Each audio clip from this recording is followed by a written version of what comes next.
Everyone, and welcome back to my channel. Hello, my name is Hannah. If you're new here, I'm a reptile mum. I have a crested gecko here. His name is Fred, and I also have the big guy, Gary, who is a leatherback zero bearded dragon. I have noticed that there is a distinct lack of crested gecko information on this channel. I think I tend to spend a lot more time with Gary. That's not to say that I love Fred any less, and that is purely because he's awake when I'm awake. If you haven't seen my video on things to know about crested geckos before you get one, or the reality of owning a crested gecko, I believe it's called, then I will link it up here for you, because these are touted as an excellent first reptile because they're so easy to care for, but there are some things that you might want to know about them before you go and get one. So this is Fred.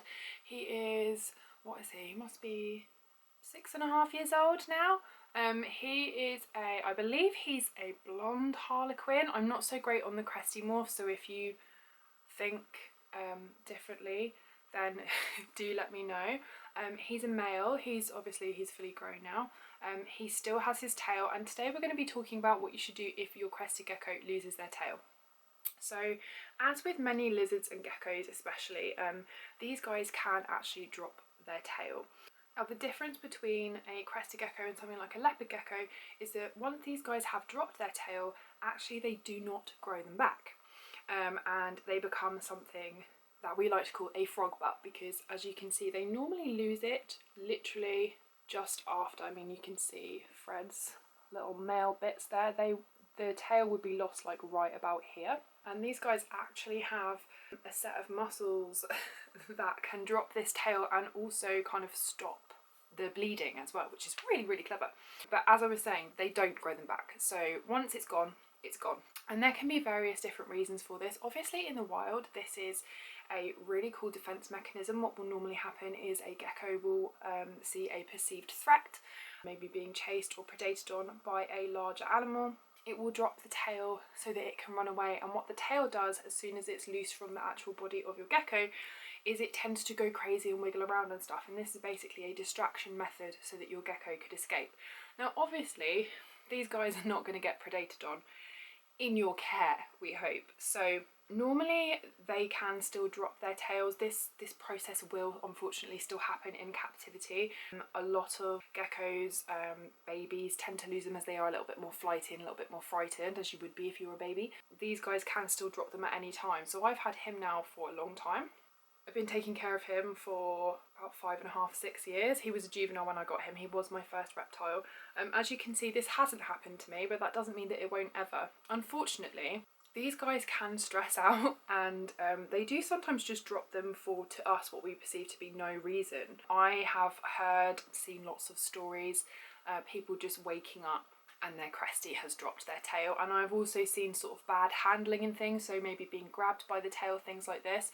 This is why that although this is a good beginner friendly pet, they are still quite delicate, and so I wouldn't necessarily recommend them for young children. But I thought we'd go through a couple of things just to look out for, a few kind of handling tips as well to make sure that you can prevent your gecko from kind of overstressing and being tempted to drop its tail, and then what you can do if your gecko does drop its tail. So as you can see, I'm kind of just letting him wander around, and I'm placing my hand under him. So handling is really important. You never want to grab your gecko really quickly. You never want to pick them up by the tail.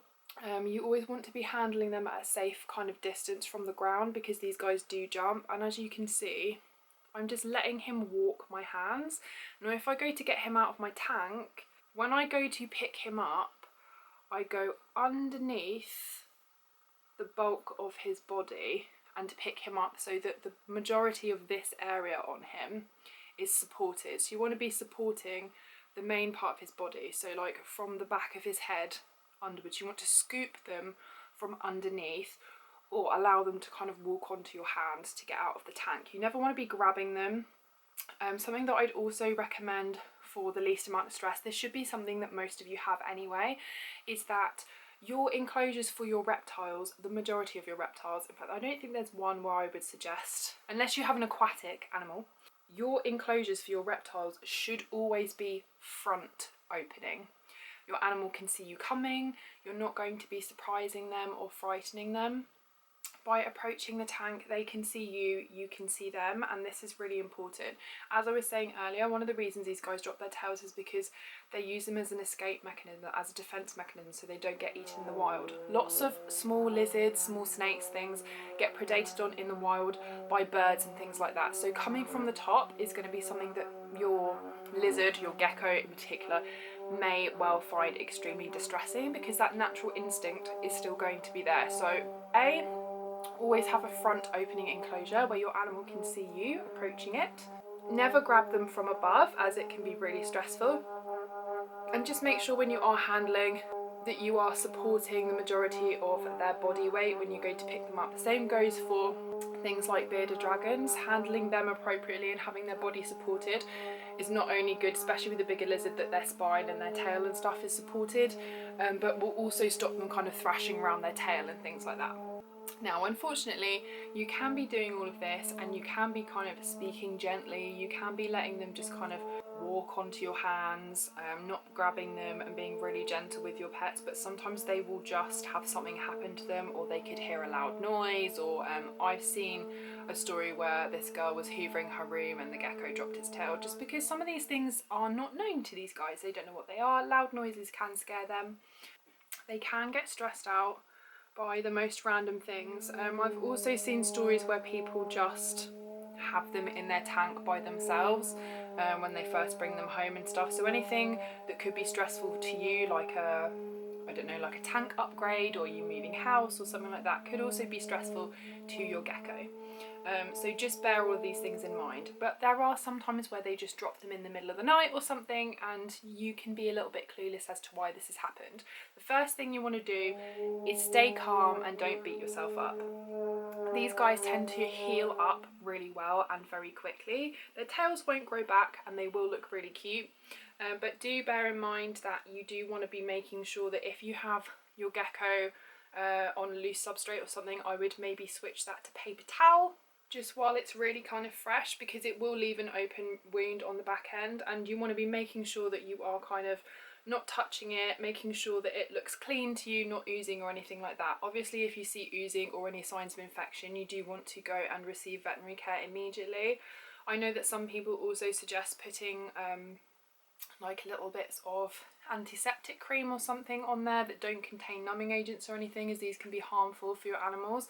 I personally would only be using something that I knew was reptile safe, and I honestly don't think it's necessary if the wound looks clean and it appears to be healing properly. Just make sure that you're not getting any bits of kind of dirt and stuff if you are using some kind of loose substrate. I have Fred in a bioactive enclosure, so although there is a larger substrate of orchid bark on the bottom, if he were to lose his tail, I would probably want to either move him to a temporary enclosure with just paper towel for the first sort of like 4 or 5 days, just until it kind of was a less fresh wound before I popped him back in.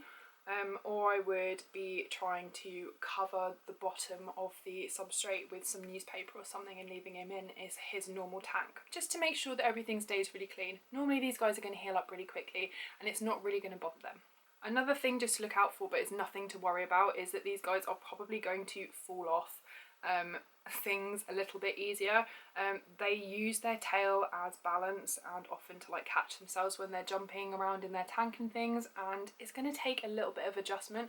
It would be like if you lost a finger or something, or you lost your leg. It's gonna take a little while for you to figure out how to move around as you normally would, and it's the same that goes for these guys, but it's nothing to worry about. They will eventually get the hang of it, and it's honestly nothing for you to be too concerned about. The main things to consider is just making sure that the wound looks clean, obviously watching out for any signs of infection.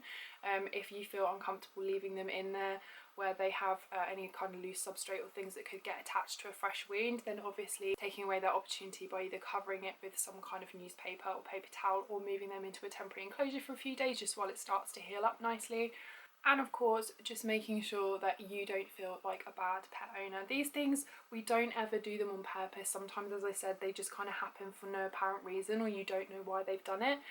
So that doesn't mean that you're a bad owner. It is very, very common, unfortunately. Although it is kind of a defense mechanism in the wild, it is still really common in captivity, and it's nothing for you to worry about. I'm seriously chuffed that he still got his tail after about 5.5, 6 years with me. However, there's no guarantee that he will have it for the rest of their life. These guys live a long time. We're talking like 20, 25 years, some of them.